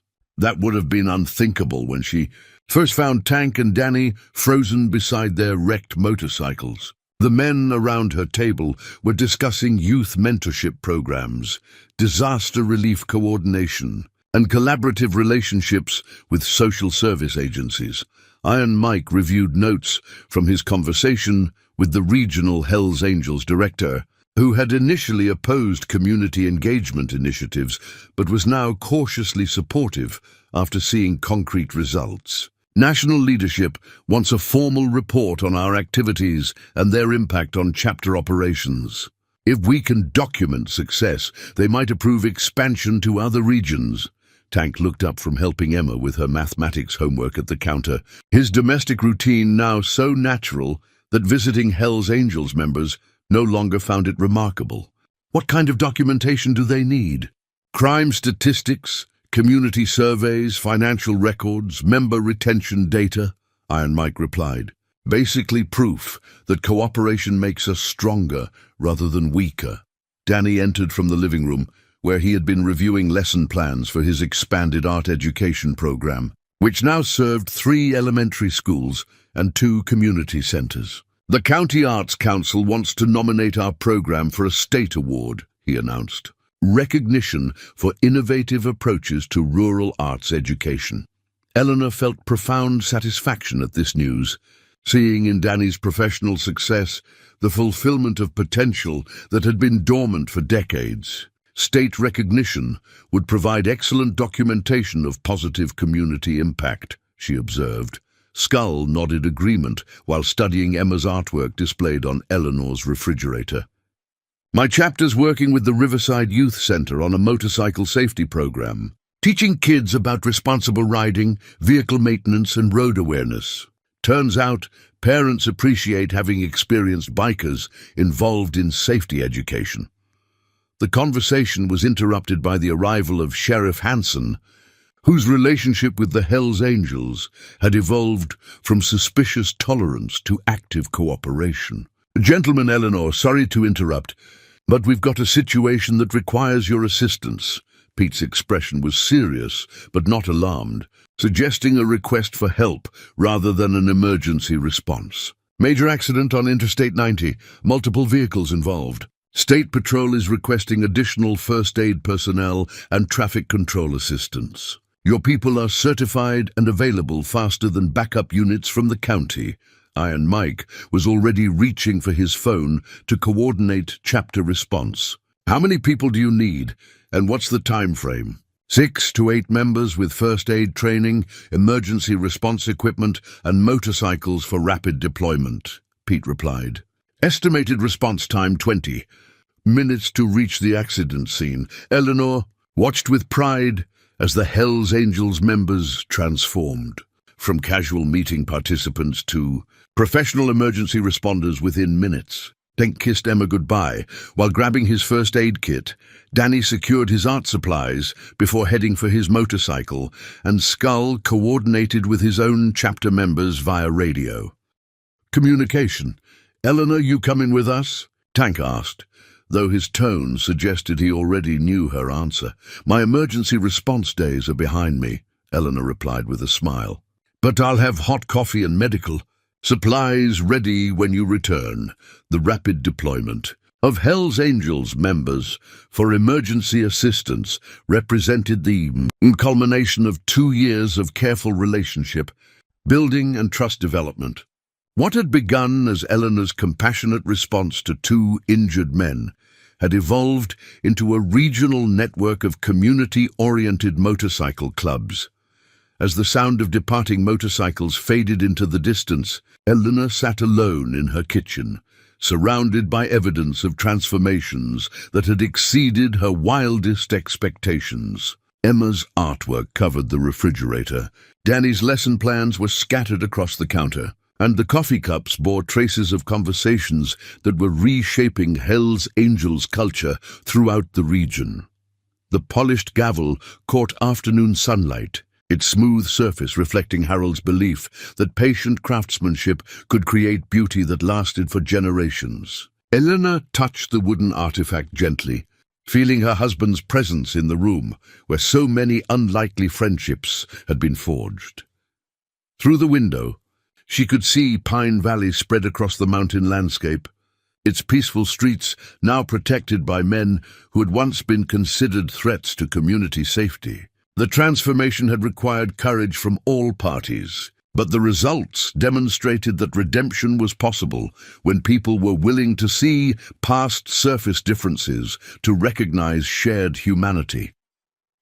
The ringing telephone interrupted her reflections, bringing news that the interstate accident response had been successful and that all Hells Angels volunteers were returning safely. Eleanor smiled as she prepared for their homecoming, knowing that tonight's dinner conversation would include stories of lives saved and communities served by men who had found purpose in protecting rather than threatening their neighbors. 5 years had passed since Eleanor first discovered 2 frozen Hells Angels beside their wrecked motorcycles, and the small wooden cross that Harold had carved now occupied a place of honor in the Pine Valley Community Center. The cross had become a symbol of the transformation that began with one woman's decision to see past fear and prejudice to recognize fundamental human need. Eleanor, now 83, moved more slowly, but with the same determined purpose that had characterized her approach to life for 8 decades. Her walking stick, worn smooth by countless journeys, supported her as she addressed a gathering that would have been impossible to imagine when she first dragged Tank and Danny to safety on that bitter winter morning. The community center was packed with an unprecedented mix of residents, city officials, Hells Angels members from 6 different chapters, and media representatives documenting a story that had captured national attention. The Pine Valley model of community motorcycle club cooperation had been studied by law enforcement agencies, social workers, and conflict resolution specialists from across the country. When I found Tank and Danny that morning, I wasn't thinking about community transformation or social change, Eleanor began, her voice carrying clearly despite her advanced age. I was thinking about 2 human beings who needed immediate medical attention. Everything that followed grew from that simple recognition of our shared humanity. Tank sat in the front row with Jennifer and Emma, now 13, and showing artistic talent that had been nurtured by Danny's continued mentorship. Tank's transformation from volatile biker to respected community member and devoted father represented the kind of personal change that skeptics had thought impossible.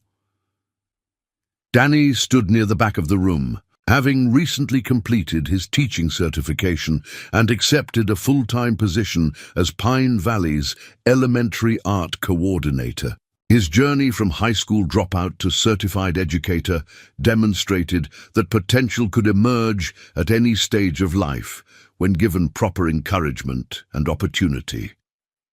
Iron Mike occupied a seat of honor beside Mayor Hoffman, their partnership having evolved into genuine friendship based on mutual respect and shared commitment to community welfare. The Hells Angels chapter president had become an unofficial advisor to local government on security issues and youth programs.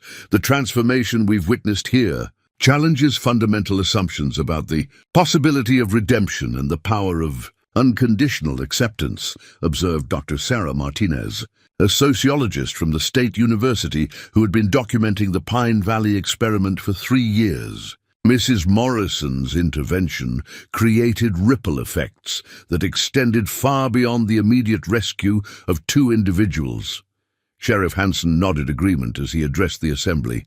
Crime rates in our region have dropped consistently since the Hells Angels began community engagement.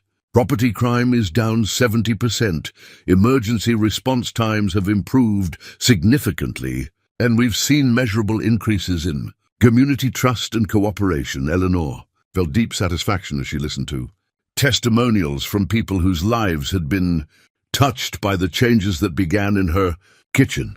Mrs. Patterson spoke about the memorial garden, that Tank and Danny had helped create for her late husband. Principal Morrison described the dramatic improvement in student achievement since Danny began teaching art classes. Even Mary Henderson, once Eleanor's harshest critic, praised the security and assistance that Hell's Angels members now provided to elderly residents. Emma approached the podium with the poise of a young woman who had grown up, witnessing extraordinary transformations. "Mrs. Eleanor taught my dad that being strong means protecting people, not hurting them," she said, her voice clear and confident. "She showed all of us that kindness is more powerful than fear." The CTA ceremony concluded with the presentation of a State Community Service Award recognizing Eleanor's contributions to conflict resolution and social healing. Governor Patricia Wilson had traveled from the state capital to personally honor the elderly woman whose compassion had created a model for community cooperation that was being replicated across the region. Eleanor Morrison reminds us that the most profound changes often begin with the simplest acts of human decency, Governor Wilson said as she presented the award. Her willingness to help two strangers in distress has created benefits that will continue for generations.